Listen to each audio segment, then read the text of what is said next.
Criminology graduate? Gusto mo bang mag-officer?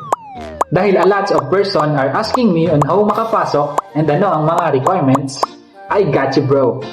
Narito ang mga requirements na kailangan mong ihanda.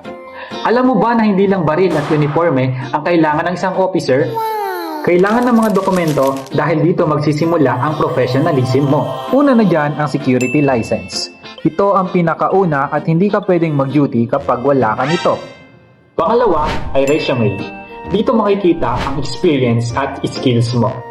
Pangatlo naman ay training certificate. Patunay na dumaan ka sa tamang training. Pang-apat ay police clearance at barangay clearance. Sunod naman ay neuropsychiatric at drug test. Ito naman ay para siguraduhin mentally at physically fit ka sa trabaho. Usually, kasabay na siya ng security license. Hindi din dyan mawawala ang diploma at birth certificate, proof ng identification at education mo. Isama mo na din ang SSS, PhilHealth at Pag-ibig. Much better, mag-add ka na din ng other certificate.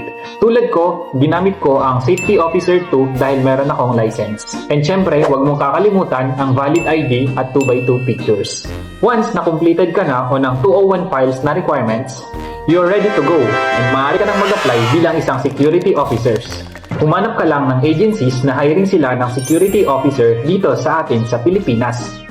Follow mo ako for more experience and training sa field.